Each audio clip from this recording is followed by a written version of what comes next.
women are still experiencing a lot of symptoms as a result of not fixing the root cause. Before we dive into today's episode, I want to take a short moment to talk to you about the Food Matters Nutrition Certification Program, because studying nutrition completely changed my life. It helped me to heal my father, get him off 6 different medications, lose 50 pounds, and completely regain and transform his life and health. But the problem is that we're not really taught about nutrition in our schooling system. The medical profession is rarely pronouncing the facts of using nutrition as medicine, and we have a fast food industry that thrives off misleading consumers. So if you're looking to learn about how to use nutrition as medicine to either heal yourself or a loved one or help prevent chronic disease, or you want to take that next step on your study and nutrition journey and become a certified nutrition coach, then the Food Matters Nutrition Certification Program is for you. This is a 10-week or self-paced, internationally accredited certification program designed to take you through some of the most important topics on the latest research when it comes to nutrition and natural healing, including gut healing, autoimmune conditions, balancing hormones naturally, detoxification, biochemical individual approaches to nutrition. Plus, it brings together the best that we know about nutrition science and anthropological research, and bringing these two approaches together to help you cut through the confusion about what to eat and what to avoid for optimum health. To find out more about the Nutrition Certification Program, plus to download your curriculum guide, head to foodmatters.com/study. You can pause this right now. It will only take you 30 seconds. That's foodmatters.com/study, or you can head to the show notes for more information.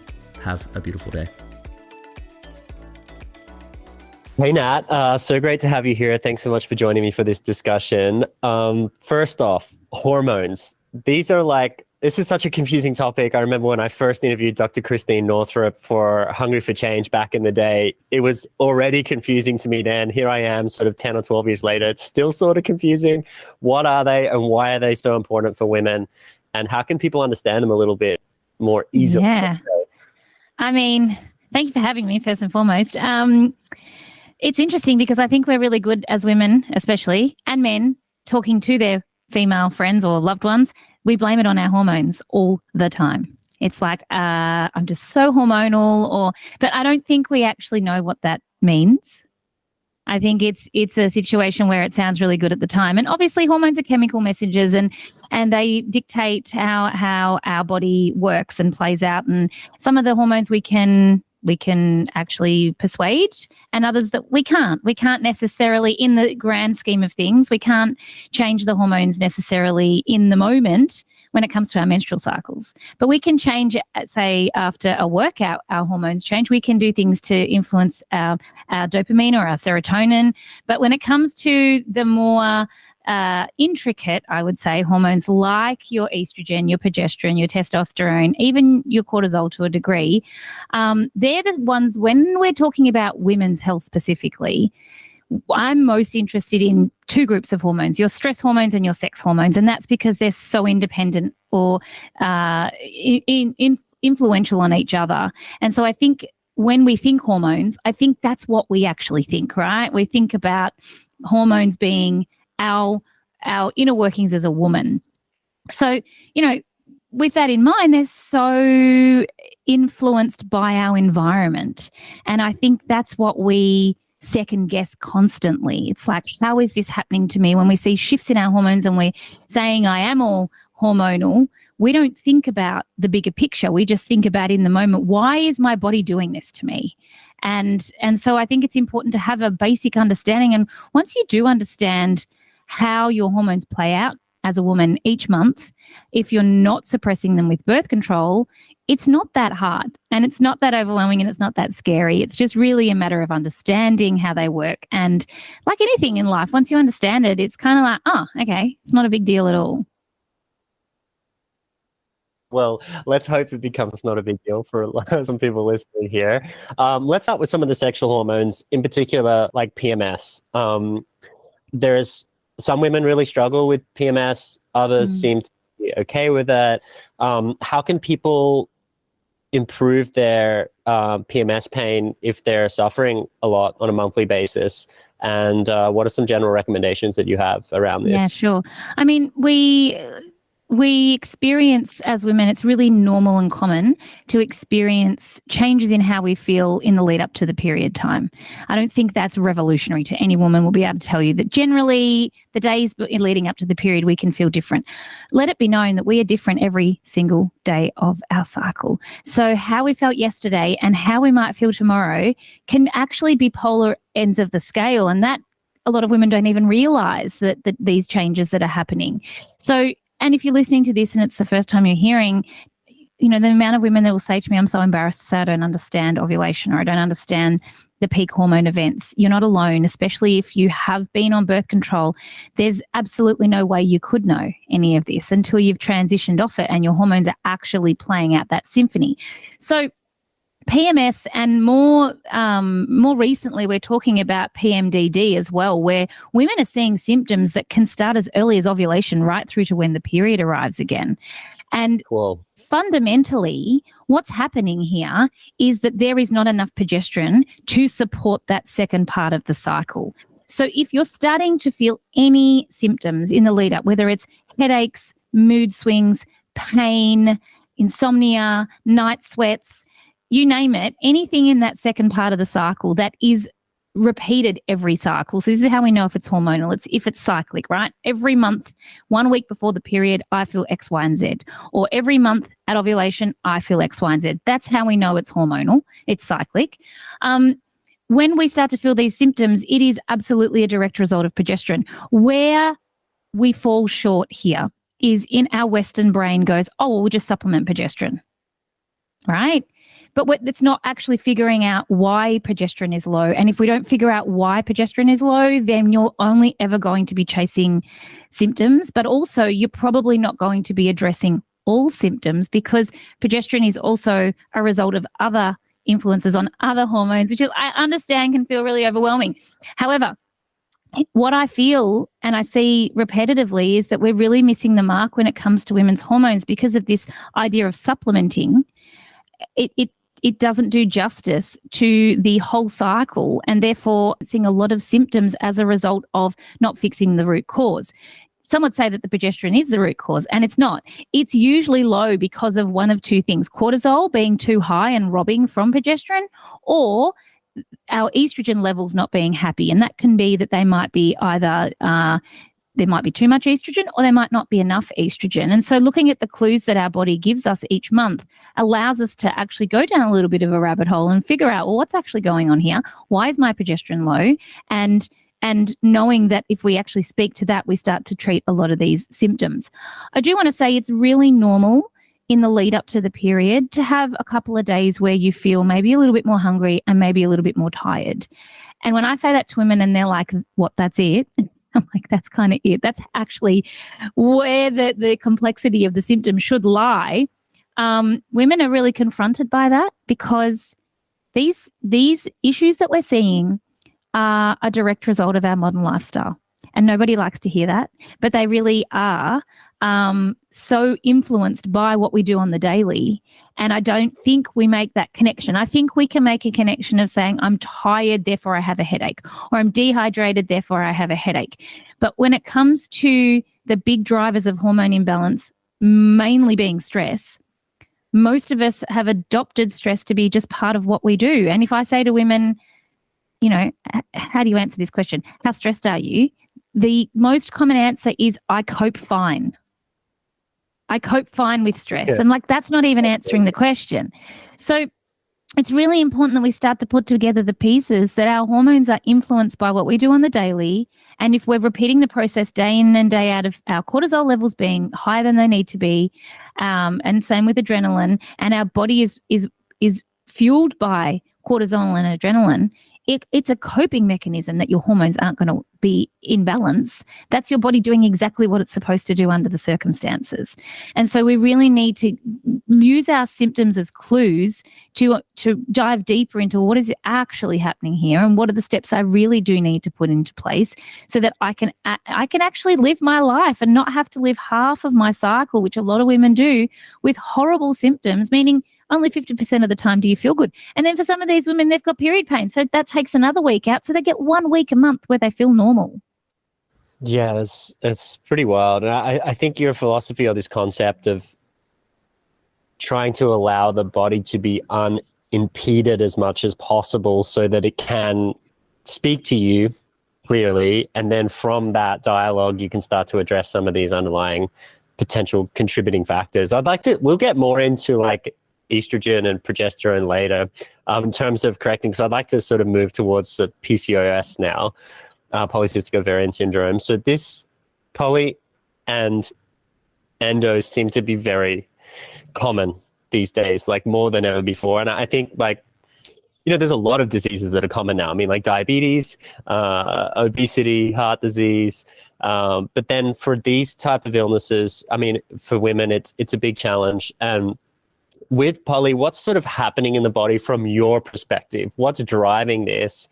And how can women sort of start to process this, I guess, diagnosis and then move towards a treatment or correction protocol that might be a little less harmful than other ideas? Yeah.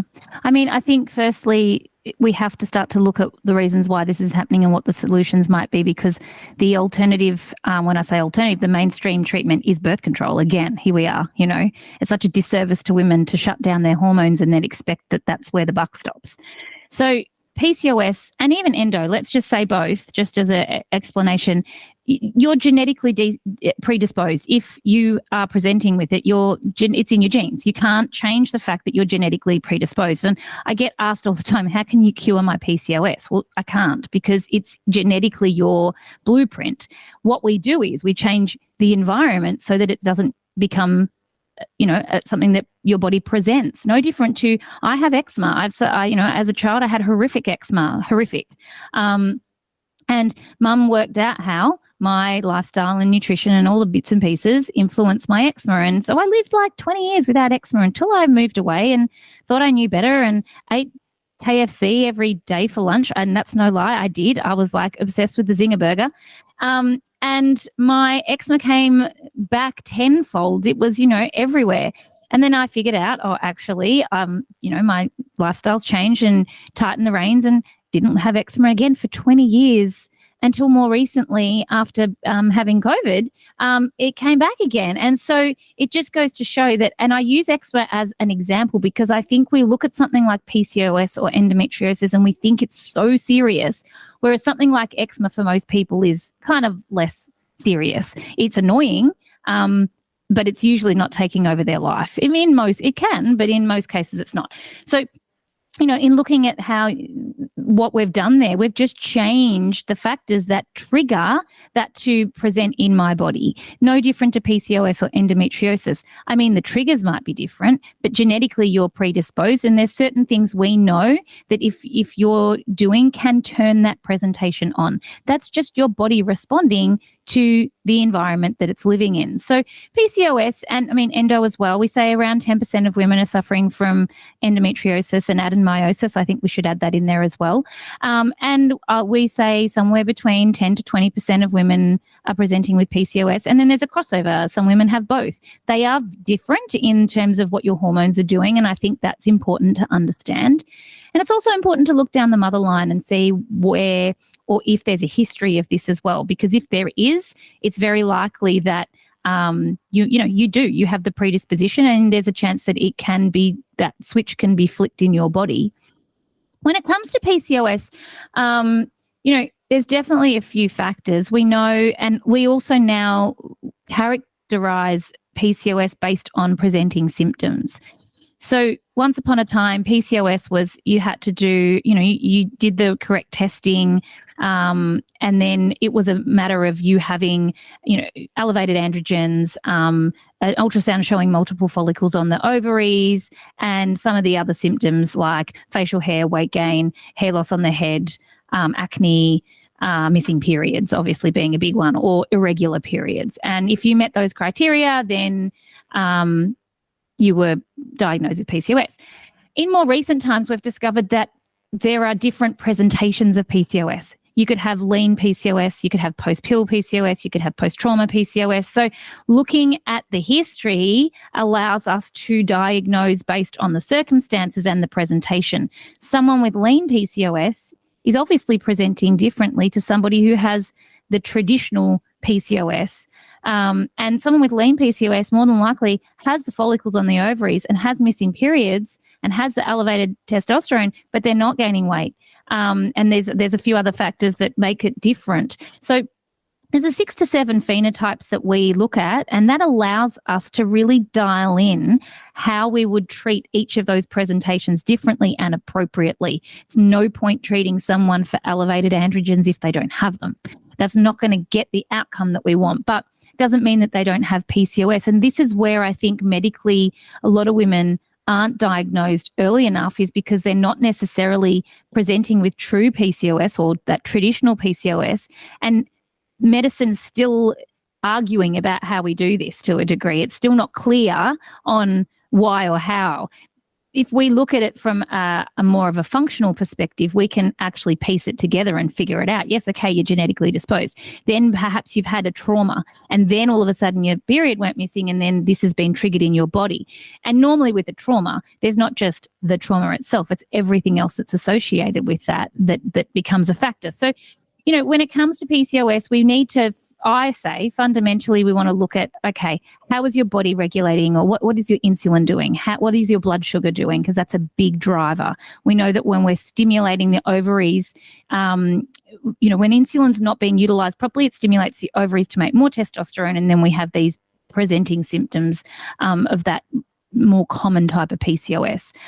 We also want to look at inflammation in the body. We know inflammation triggers everything. And if you're so predisposed, and that's a factor, then that's going to be a contributor as well. And then, of course, I think it's not going to be a shock to anyone that behind all inflammation, we need to look at what the gut's doing as well. So, you know, there's these pieces that we put together. Our brain goes to hormones straight away. And yes, it is a result of hormone imbalances, but it's triggered. That's the end step. What are the triggers? We've got to come back to what's triggering that for somebody. And to be really honest, I find PCOS way more easy to treat than endometriosis. I find that if I can get patients to do some pretty simple lifestyle changes, that their body responds very nicely, and it doesn't require a whole pill cabinet to address. But it's about figuring out when it was turned on, what happened, and then being able to look at, well, which switches were flicked on at that point in time, and how many of those can we flick off? Did you change environment? Did you move? Did you have a car accident? Did your lifestyle change? Did your diet change? Did you start working full time? Like, all of these things really do contribute to our presentation. So, you know, that's what I look at with PCOS. And really, at the end of the day, if I can get someone's blood sugar regulated and their inflammation markers down, they start to cycle again regularly. So obviously, that's because we regulate their testosterone better. When it comes to endometriosis, it's a little bit different in the sense that whilst endo is not considered autoimmune, we treat it as such. So it's very similar to those patterns where we see a lot of inflammation in the body. We can see congestion in the pelvis. We obviously see endometrial growth of the tissue that mimics the endometrium, which means it bleeds when your hormones change, which hurts. And so when it comes to endo, I treat that the same principles apply in terms of being genetically predisposed and all the things we spoke about with PCOS. It's just that you're actually predisposed to endometriosis or adenomyosis. And we need to look at how we can, again, address the inflammation, address the pelvic congestion, and what other things and drivers are at the forefront of that. And the other thing with both of these is, again, coming back to my first part of this, conversation, is stress. Like, it's such a big factor. And you're saying, well, it's on the rise. Why are so many women now being diagnosed? We are living a life well outside of our capabilities when it comes to optimal function. It's not to say we can't do it. We're doing it, right? We're all doing it.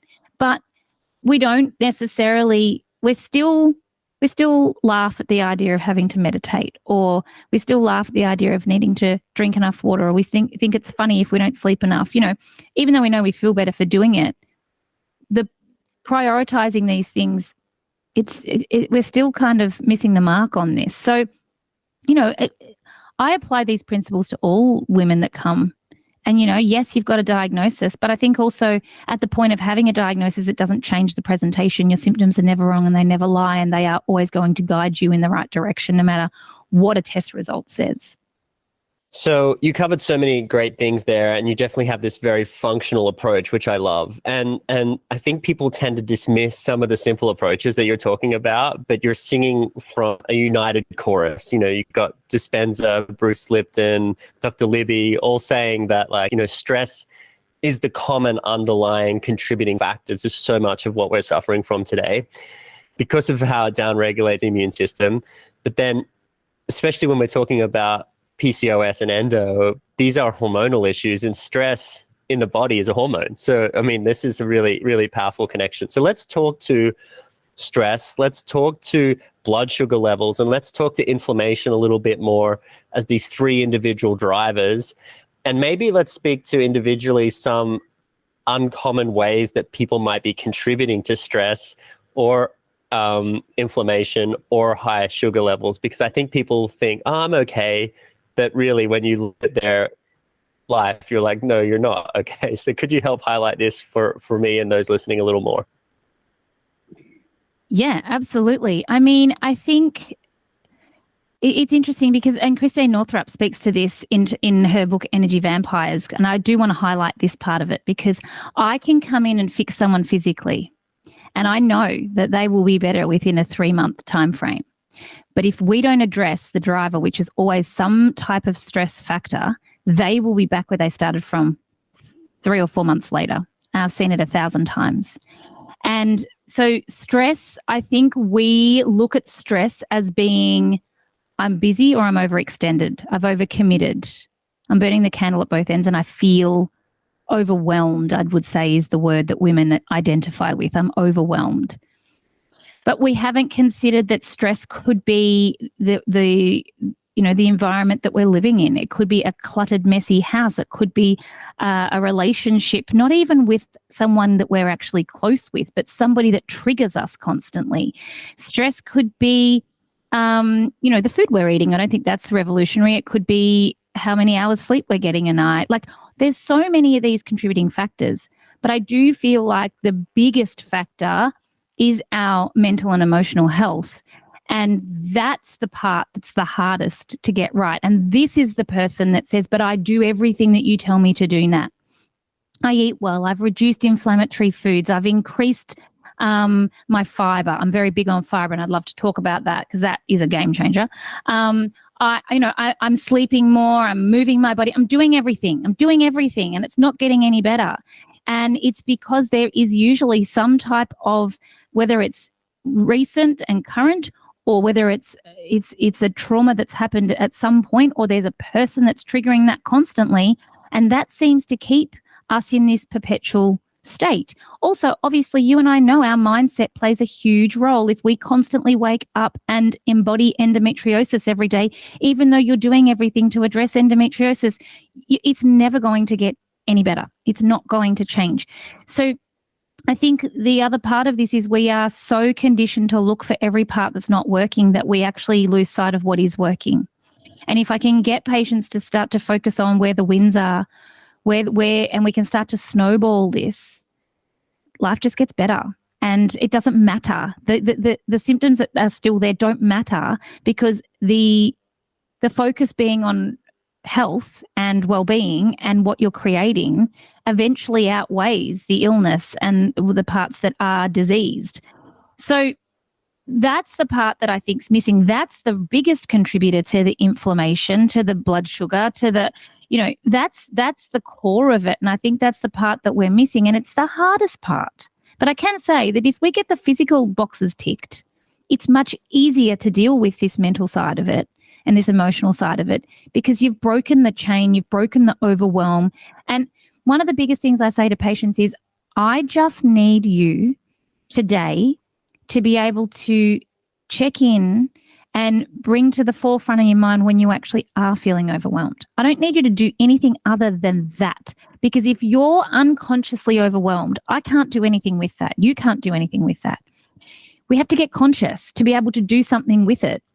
So checking in with yourself when you find yourself taking a deep breath because you're frustrated or overwhelmed or stressed, that's your check-in. That's you going, oh, you know what? I'm back here again. And it's not that you're not going to be back there. You could be back there 75 times today. How many times can you be conscious that you're back there? And then you can start to choose again. But whilst you're subconsciously stressed, there's nothing, you can't choose again because you don't even know that you're feeling that way. So I think the first thing is recognizing that's not normal. You don't have to operate out of a place of stress and overwhelm. Contrary to what you've watched your mother do or your loved ones do or your co-workers do, that's not where health comes from.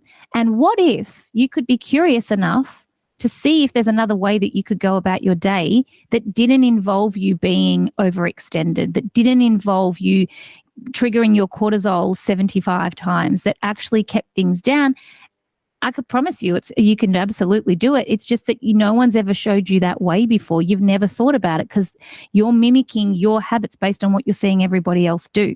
And we so often also borrow other people's opinions of how we feel and how we should act. It's not our own necessarily. It's somebody else's that we've borrowed, and now we think it's ours.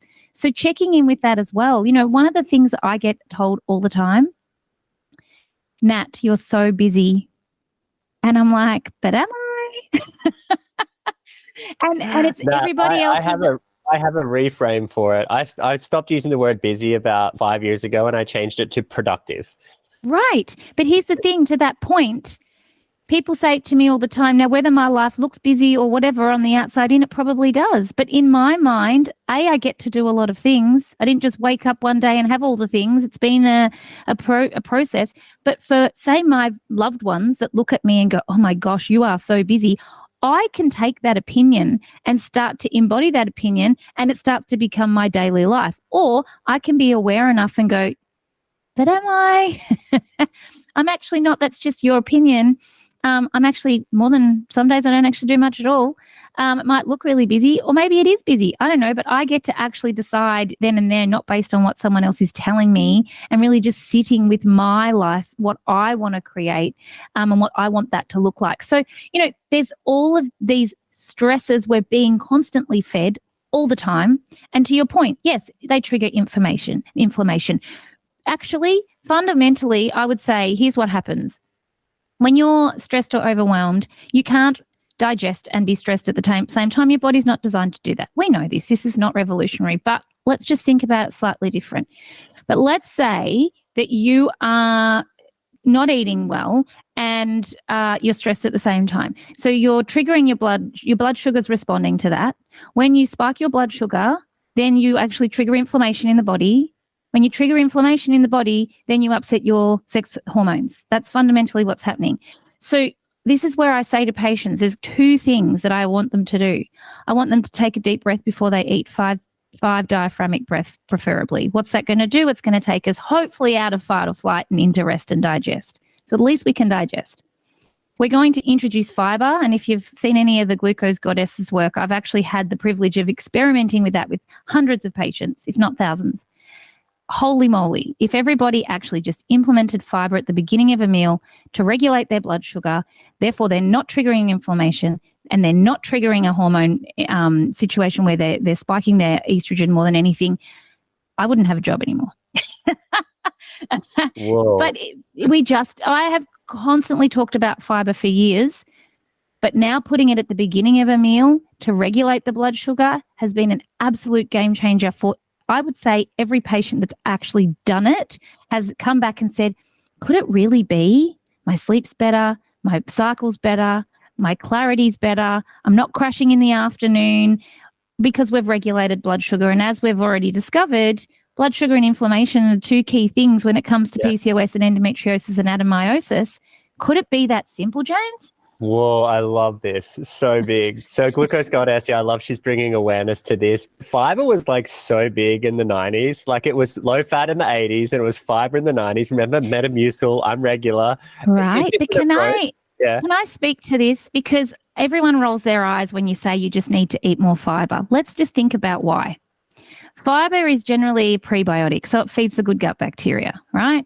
Fantastic, because that's where all imbalances really do start in the gut with imbalance. And we know that we haven't done a lot of research in this area, but we do know that there is specific bacteria that regulate estrogen.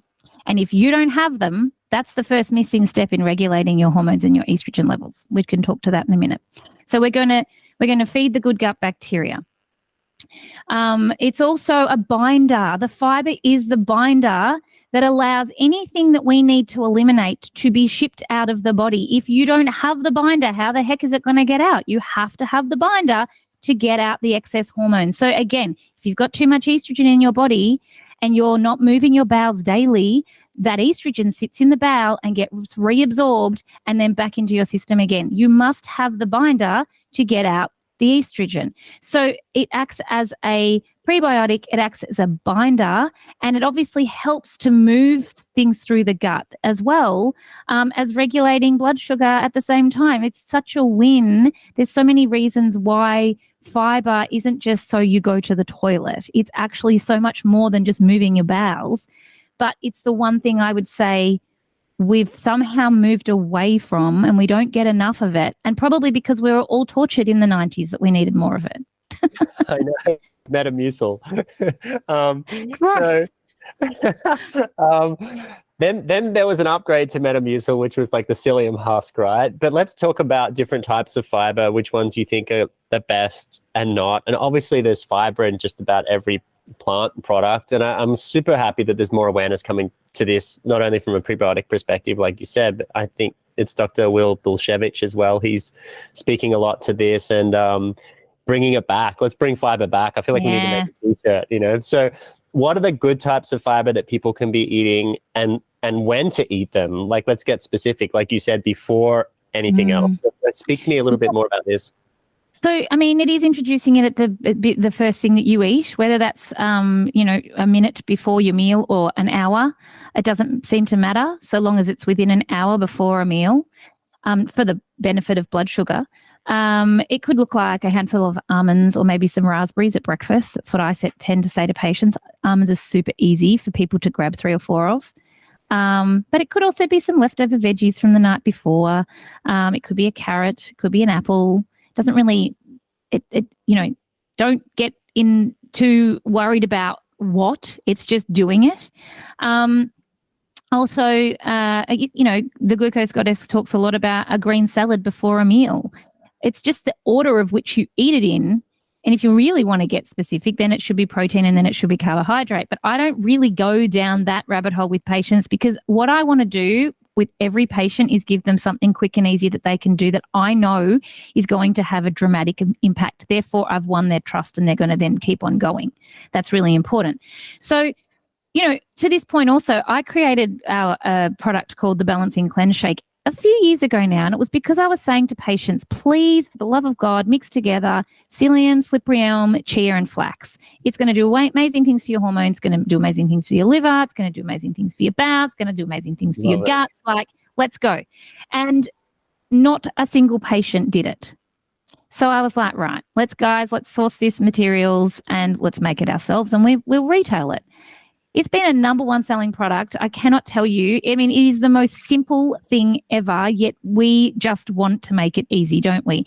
So by introducing that and getting patients to do that, whether it's in a smoothie or just in water, a lot of them will just take it in water because... So again, was chia, slippery elm, flax? And slippery elm, chia, flax, and what am I missing? Psyllium. Psyllium. Oh yeah, got it. Yeah. I've got to say it in my order, otherwise I get thrown. No, don't be silly, of course. And you know what? If the other thing people say, I can't have psyllium. We'll just omit the psyllium and have the other 3. Let's not get in the weeds of it. Even if you had one of those things or 2 of those things, it's going to help you, right? But this was a game changer for patients and still is, and we're in the process of creating some new formulations around that because could it be that simple? Like we want to make it harder than it really is. We want it to actually even be a medicine as such. We want it, my background's Chinese medicine. Can't you give me the herbs? It's like, I don't need to. You could just do this instead, Of course I can give you herbs, but I really think coming back to, as cliche as it is, food being medicine, that is, you've got to eat. So make it work, make it count. One of the other things I'll say to this is any food that you know currently is a trigger, avoid. You can't flare and repair at the same time. If you're having a endo or a PCOS flare, or maybe you don't even know the difference between when you're flared and when you're not, maybe you're just always flared. It's a good time to eliminate any foods that do trigger you, that you know trigger you. And if you can't figure out what the triggers are, rather that you can test for that, of course, or you can pare things right back and slowly start to introduce things, which is something I had to do more recently after being unwell. It's fascinating what we find out about ourselves. I was flaring to broccoli, and broccoli was something that I would eat most days, but it can be one food that can continue to trigger that inflammation, that can keep you inflamed, that can continue to trigger that inflammatory response, which can be an autoimmune condition. One food. Nat, of all things, broccoli. I know. Of all things. Like my favorite, and the queen of health. So wait, how did you find out? Was it an IgG blood test, or you didn't? I didn't. You know what I did? I was so flared after. So I definitely had long COVID. I had COVID before you were allowed to have it. So that was an interesting experience, and very grateful for that, because really got to lead the charge in Australia for a lot of people to show them that they were going to be okay. That aside, I was definitely left, and I'm still flared, but better. But I did I don't want to say an elimination diet. That's not what I did. I just made it really, really simple. I took out any of the common foods that I know people flare to, like almonds or broccoli or tomatoes or mushrooms or onions. I kept it really simple. I ate the same things for 3 weeks, and then I started to slowly introduce foods in, and I saw I had broccoli, and I can tell you right now, my body did not like it. I didn't move my bowels for 4 days. It flared my eczema. I just knew. So again, that's not a permanent scenario. I can have broccoli at times where I'm not flared or stressed, and my body is much, in that state where I would say it's repaired to a degree. But if you want the perfect storm to come along, say I've been traveling and I haven't been hydrating, and I've, turning all those boxes or those checks back on again, it's there. It's still in the wings. It's not gone. So it is a matter of understanding. I think when we get okay with this and we realize, okay, there's no such thing as healing. It's because you can't change your blueprint. You change how your body responds and reacts, which is why people say to me all the time, Nat, if I do all the right things, I feel fine. Yes, that's the way it works. We've covered a lot there. And just one thing I wanted to acknowledge is I did some research on Hippocrates' ancient healing hospital in Kos, and it was broken down into sections. And the first section was about detoxification and cleansing. It's like, get rid of all the things in your life, the people, the foods, the toxins that are contributing to potentially overloading your system, right? So if we think about that in the modern world, that's like phones, stress, your boss, your bank account, toxins, lip balms, cosmetics, off-gassing of furniture, et cetera, right? So this is the first stage. And then there's a detoxification process, which is probably just soups, juices, fasting, whatever, right? So then the second phase of this hospital was like more of a psychological dream analysis phase, where you would work with these, let's say shamans, but they had a different name for it, where you would either be induced by certain herbs, or you would just sleep and you would have dreams, or you'd have visions. And then these people would analyze those visions. And this is typically where your subconscious comes to the surface, right? And it's like, I had this dream about this person. It's like, yeah, well, that's your boss or your partner, and it's toxic. And, so it's speaking to you, right? And then the final phase was you get a medicine or a pill or a herb. And you're saying, I don't want to give people the herb because it stops people from doing the work. So this is really profound. Just wanted to acknowledge that. And I think it speaks to ancient wisdom. So let's go back to some of the underlying causative factors. You said that biochemically we can influence the stress. So if we eat better, it's more easy for us to handle our stress. That makes sense. We've spoken about sugar and fiber. Let's talk about inflammation. I think people discount how important inflammation is in terms of keeping inflammation markers low. What are some of the biggest contributors to increased inflammation, save for stress and sugar? We've already discussed that. And what are the most efficient ways that people can lower inflammation? So, I mean, inflammation's interesting because we need to have that response in our body. That's a coping response. We need that. But let's just call a spade a spade. Sugar, gluten, dairy, alcohol, all are inflammatory foods. And it's not to say you shouldn't have them, but it's important to understand that's what they do. And there's, when it comes to food, I remember Dr. Tom O'Brien saying to me, food is either of benefit or deficit. There's no in between. It's either going to take you exactly where you want to go or exactly where you don't want to go. Maybe besides water, depending on the quality. He's so black and white, isn't he? But if you think about it, how true is on the carpet and it breaks down and it goes in there because he's like no gluten ever for any human on planet Earth. But I get it, right? It does cause inflammation. So yeah, okay, cool. Yeah, continue. Right. So, there's that. So I would say where possible, you are going to be very mindful that sugar, gluten, and dairy have that trigger, and alcohol trigger inflammation in your body. If you are already inflamed and you're constantly eating a croissant every day, probably not a good idea, But so there's that. But also, it might not be the sugar, gluten, and dairy. It could be the broccoli. It could be that one thing. And the only way there's a couple ways of knowing that. You can test, and that's probably the fastest way. But it's also looking at how you feel after certain foods. What are your bowels doing? What is your body feeding you in terms of information? Are you bloated? Do you have brain fog? Do you need to go and have a lie down? And I also think that, again, fiber helps to not negate, but to a degree, it helps us to digest better as well. So this is where it can be useful. So the first thing is identifying, A, you're having a lot of inflammatory foods, and then B, is there a triggering food as well? Is there something else that is deemed healthy, but for whatever reason right now, and just as it stands right now, it's not a permanent thing, you can't have that because it is triggering inflammation in your body.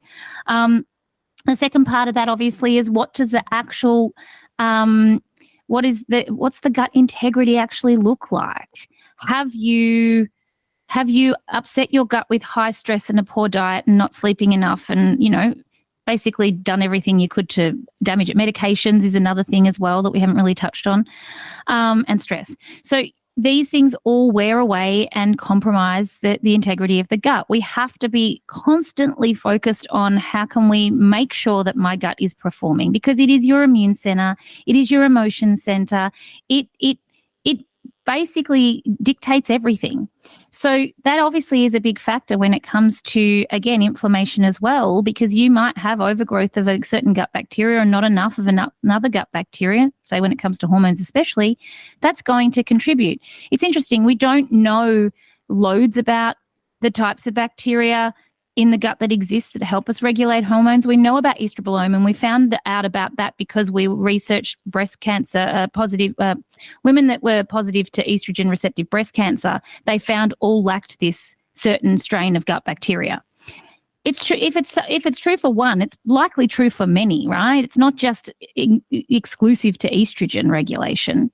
So there's that, there's that as well. There's so many parts of this we don't even really know. All we know, what we do know, is that the more that you can support gut and gut integrity, the better it's going to be. So what does that look like for you?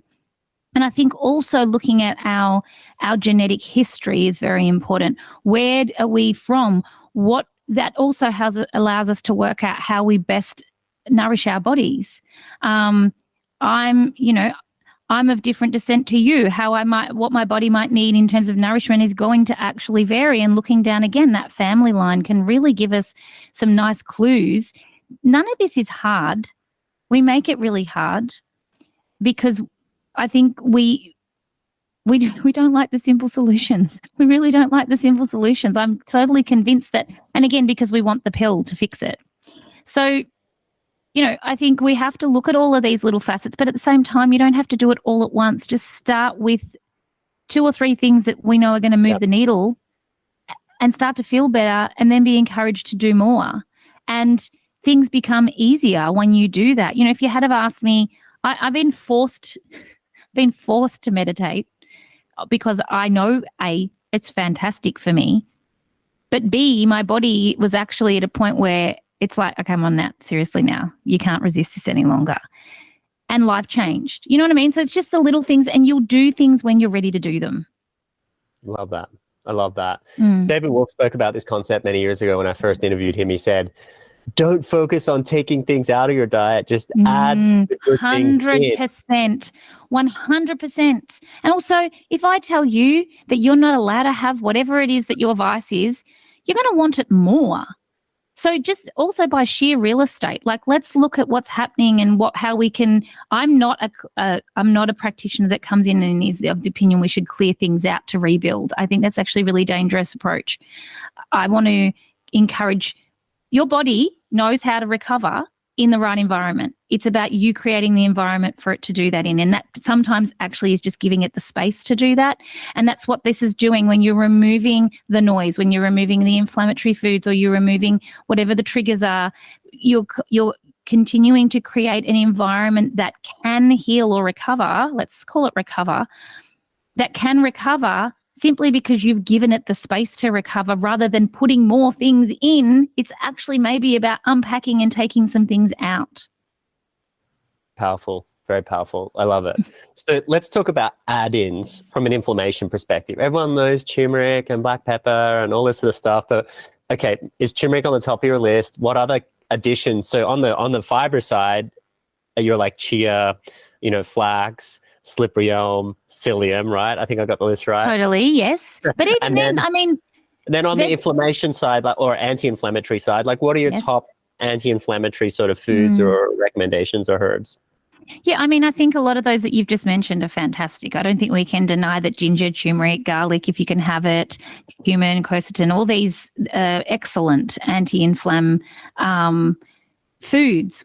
But again, can we eat them? We can add spices to our cooking. We can add it to whatever we're doing. It shouldn't be, I have to take a supplement with these in it. The supplements to me are not even an icing on the cake. They're a short solution. We want to create long-term viable solutions, right? And taking a cabinet full of supplements every day to me is not a viable long-term solution. Maybe there are situations where that is necessary, but I would say for most it's not. A lot of this is done through food. But don't underestimate, colourful vegetables. I think we get in the weeds of the specifics, and I don't know that that's necessarily a great thing. But of course there are some amazing things that you can take. Probiotics is something we haven't spoken about as well. But again, you can eat them. They don't have to come in a tablet form. I do have to say, however, when you are in a flared state, for a lot of women when it comes to hormones, especially endometriosis, you really have to be gentle with the gut. And this is why I find fiber is always the best starting point, even over a probiotic, because a probiotic can really flare somebody, even not just from a perspective of die-off where, good bacteria are outweighing the bad. It can really trigger for a lot of people a histamine response and all sorts of other things that can happen. So again, I'm not one to really go in hard with even a probiotic. I will start with fiber first, surprises. And then once they've done that and I can see the shifts, then I'll introduce a probiotic or fermented foods. Same with collagen or broth as well. I'm very conservative with using them, based on my own experience of flaring after introducing them as well and having to figure that out, So I've heard a lot of that, like with SIBO, endo, PCOS, like people getting flare-ups from like too much bone broth or like sauerkraut, etc., because of the high histamine. So you're saying like just a little bit of fiber and just eat your vegetables and then consider those probiotic foods or supplements and broths and collagen, etc., later down the path of the journey as things are more stable? I mean, we've got probably a variety of people listening here, and I really want to give people something that pretty much everyone can do, even though we need to potentially speak to the individual. Fiber, I can't see any issues ever. There's never been an issue with somebody adding the right fiber. And it might even just be increasing your vegetable intake. It might be increasing zucchini or asparagus or, those foods, those vegetables that are high in fiber that are actually really easy to digest, that don't trigger many things. And that again, I think is a really simple and effective approach. I agree. It doesn't have to be overcomplicated. Yeah, it really doesn't. So let's less is more. I know. Let's go to a few interesting sort of questions I had here, because I asked my team about this interview before I came on, and have a mostly female team, and they're like, yeah, all my friends have this, they'll have questions. One question from the team was, what top 3 questions should I ask my doctor if I've been diagnosed with endo or PCOS? Okay. I'm going to say that your doctor, medicine will meet you where you're at, right? So wherever you're at in this journey, and this is why a lot of women are told there's nothing you can do for your endo or your PCOS, and that's because there's nothing medicine can do besides either shutting down your hormones or surgery, which still isn't addressing the reason why your PCO or endometriosis or fertility, it doesn't address the reason that it's happening. So that's the first problem. You're probably not going to get much more than offering birth control or a laparoscopy from your doctor. That's because that's what's in their toolkit. That's not their fault. That's just the way it is. And so this is where making sure that you're seeing a functional doctor is very important. But if you don't even know where you're at, perhaps it's important to get the right testing done first. So if you go to your doctor and you say, I haven't had a regular cycle or I haven't had a period for a year, and they say, okay, well, let's just put you on birth control. First thing you would say is, well, could I do some testing, please, to find out why I haven't had a period, right? That would be the first thing that you would ask. You would want to do a full hormone panel. You would want to do a full thyroid check. You would want to get your cortisol levels checked, and a few other things like iron and D and those marked cortisol, I said, I think. And so that would be a starting point. Now, the challenge here is not all doctors are going to feel adequately equipped to help you at this point. Again, it's not their fault. If you're going to your GP for something maybe your gynecologist should be looking at, it's a disconnect in the system, right? So it's not your doctor's fault necessarily. But if you came to me and you said, Nat, I want you to test my cancer markers for whatever, I'd say, that's great, James, but I don't really know what to do with that. So I can test you, but that I can't help you. And I think that's where the problem lies in this scenario, is these aren't druggable issues. They're lifestyle issues. There's no pill for the lifestyle. So it's disconnected at this point, right? Yeah. So I would be asking for the right testing. I would definitely be asking for the right testing. I also would say, if you have horrible pain because of endometriosis, you don't need to suffer. Use the medication until we get the inflammation down, until we actually can make sure that your hormones are working better. There is an influence we haven't touched on. Your hormones do contribute to all of this. So it's about that's why getting the testing done and looking at where your hormones lie is really important. The other thing I'll say is then get the right person to read the tests. So always ask for a copy of your tests, no matter what, because they are difficult to get after the fact.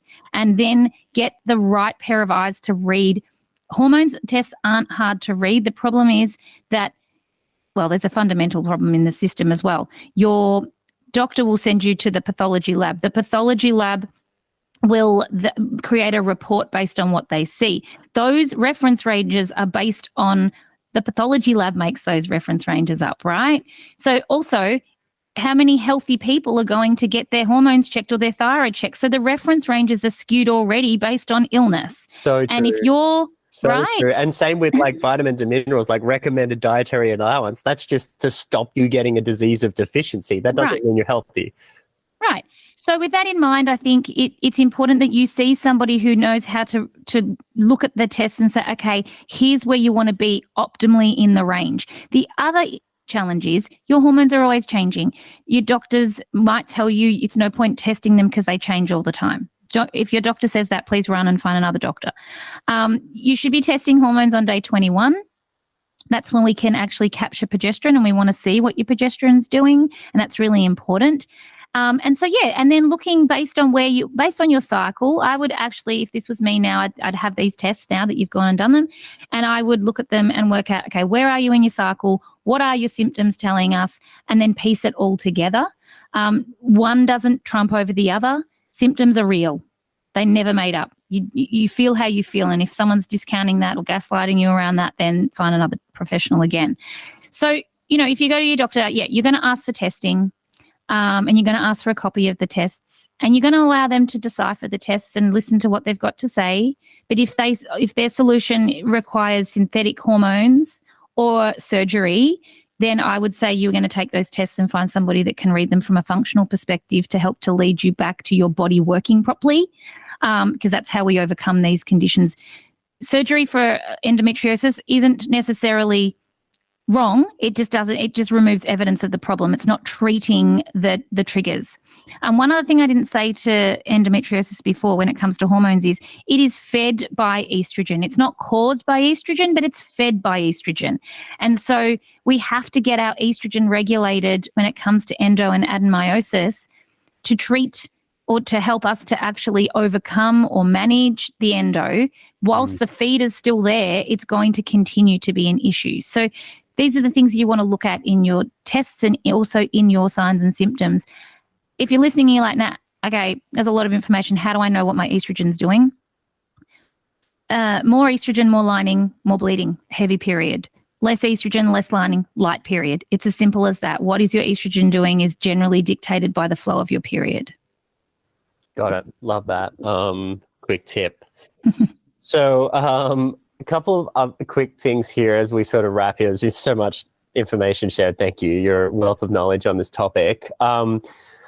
What would be, so we're going to go towards the pill side of things, but not the pill, right? So, and I've heard something about the mini pill recently. It was the first time I heard about this the other day. So people are getting prescribed the pill for endo, but also the mini pill. Is there a difference there? Is one better than the other? Are they both bad in your books or last resort? I mean, look, they're both synthetic hormones and they're both used to treat the same conditions. It's just the type of hormones that are in the mini pill is obviously different from the pill. And a lot of people can't have the combined oral contraceptive pill because they react to it. So then they're prescribed the mini pill because they are potentially, it's less reactive. I find that across the board, it's just lazy medicine regardless, really, at the end of the day.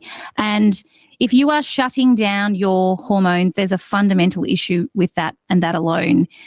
You live out your life every day based on your ebbs and flows of your hormones. And I think one of the main things women will say is when they transition off birth control, they say, I didn't know what it was like to feel like me. Because if you are, and you know what, yes, the highs might be high and the lows might be low. And again, that's another clue. But if you are, birth control flatlines your hormones. So how do you feel every day? You feel meh, like, I don't feel fantastic, but I don't feel crap. I just feel meh. Whereas when you are cycling, yeah, okay, you will feel it meh at the period time, but you won't feel meh all the time. So you'll get the and feeling a bit blah or a bit kind of like I need to go inwards is important for rest and repair. And then your cycle starts and then your estrogen comes up and then you start to come up too and you feel pretty good in the middle of the cycle. You can do all the things, you can execute the tasks, you can nail the job interview, you're bringing it. And then you come back down the other side of that and you might come back to that feeling a little bit, just meh. But that's how how you're designed when you're outside of birth control being for contraception. Most women don't actually feel that fantastic whilst they're taking it. So, there's lots of reasons why I think it's important that we have this information. And I think this is the missing link when we go to our doctor and they prescribe birth control. We're not told how we'll feel. We're not told the long-term implications. We're also not provided an exit strategy. And I think more than anything, we're learning, no different to implants or the Mirena being an implant, breast implant, whatever. What's the exit strategy? These aren't designed to be here forever. What's the exit strategy? And a lot of women, and this is a completely different conversation, but a lot of women are being actually, I would say majority of women in their 30s and beyond are being prescribed the Mirena. And I think that's another whole issue again, because you can't take that out yourself. You have to have that removed. And a lot of women have a lot of challenges getting it out because their doctor won't take it out because they don't know what else to offer you. So it really is, it's crazy. That's another whole conversation. It's scary. Okay, yeah. So, fascinating. Thank you. Okay, so to stay on the topic of the pill, but not the pill, if there was one herb or one natural supplement that you would recommend for all women that are just going through this? This is a massive generalized question. It's really difficult to do in personalized medicine. But if there's something that you see, and this is short of your fibers, this might be, something like I don't know, a turmeric or a curcumin or an ashwagandha or a vitamin C or whatever. If there's something that you think, that's just generally beneficial for all people, or you take it all the time, what is that? Magnesium. Magnesium through and through. Most women's problems will be solved with magnesium, whether it's their mood swings, their bowels, their sleep, their muscle cramps, their recovery. We don't absorb enough of it. We can't meet the requirements. And stress, when we're under stress, we do silly things our body does silly things with magnesium. We don't prioritize it. But, it's something like over 350 energy processes within your body require enough magnesium to work. And stress does rob the body, and you need more of it. You use more of it. So, I would say everything from anxiety to period pain, insomnia to weight gain. If you were to be taking magnesium, I think it's an amazing circuit breaker. And it probably is what I would put most people on a maintenance. I don't generally like people on supplements, but as a maintenance, most people I will recommend that they stay on some form of magnesium. Maybe not every day, but maybe several times a week. Love that. Just reflecting also on this idea about drugs and supplements, Dr. Dan Rogers, a gentleman I interviewed, who's from the Gerson Plus clinic in Mexico a number of years ago, he said that you should treat medication like a crutch. You don't stay on a crutch when the leg heals. 100%. You throw those crutches away, you know what I mean? So we can use them. Isn't that great? Isn't it a great analogy? I just love it so much. I can vouch for this right now, James. I'm in a moon boot. I can't wait to throw the thing away. I hate those moon boots. I spent 8 months in one from a skateboard injury when I was younger. So yeah, I'm telling you now, I'm ready to throw it. Although when you go back to normal shoes, it's nice the way that it rolls like that. Oh, is it? I'm going to let you know how that goes. I 100% agree with this, but I treat supplements the same way. I treat herbs the same way. Majority of people would need to stay on a supplement or herb because they're not addressing their lifestyle. They're not addressing their stress levels. They're not addressing their environment. And, let's get smart enough to preempt what might happen. If you know you've got a stressful 2 months coming up because you've overcommitted or for whatever reason, you can scaffold around that. There's nothing wrong with doing that. But you have to have enough awareness to know when it's time to throw it away as well. Like, I'm done now. I'm recovered. So birth control, let's say, I'm not saying don't take it. I'm saying utilize it if you must, to the point where you can recover and then do away with it. Nobody's assessing this. No, your doctor's not saying it's time to come off now. Your doctor will say to you, take it until you go through menopause and then you don't need it anymore. That's a disservice to women. Like, that's just lazy medicine to me. So, yeah, to that point, I say to patients, if they're already on birth control because they know they have horrible periods, let's fix the reason why you have a horrible period, and then you can do away with the birth control. Unless you want to use it for contraception, that's a completely different discussion. But so many women are using birth control to treat everything from ovulation pain to PMS to acne to, you name it. We're using it to treat that. And again, it's not treating the problem. It's just this approach that's like a blanket. Let's just throw a blanket over it and hope for the best. So I think, I hope women realize that there is so much you can do. It's not as hard as we think, but it does take a little bit of investigation, being very curious about your symptoms and being curious as to how it could be different. And again, don't listen to what everybody else's experience has been. This is your way. And just because they've had an experience with their own path of endo or PCOS or whatever it might be, that doesn't have to be your experience because you're not them. True. Powerful. So you've been very generous with your time. Thank you. I do have one more question for you. You've given me your number one sort of supplement, which is great. What would be Nat Kringoudis's number one meal or smoothie or juice or something that's sort of relevant for women that are moving through some of these challenges we've spoken about today? Yes. Prioritizing protein is really important for women and probably the number one thing that we don't do. especially when we're looking at our hormones are made of fat and protein. So if we're not having enough fat or protein, that can be very problematic. And I think it's why we've seen in more recent years a lot of women's periods go missing.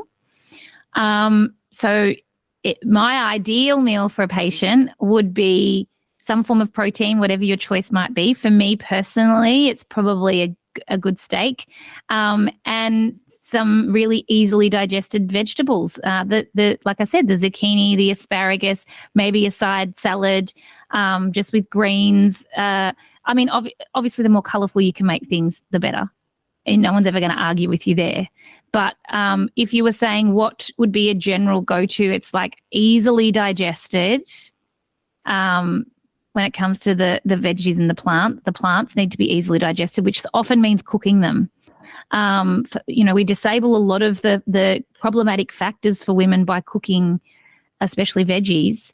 And again, it makes it much more easy to digest. So the funny thing about that is it might sound really boring, but to me, it's delicious.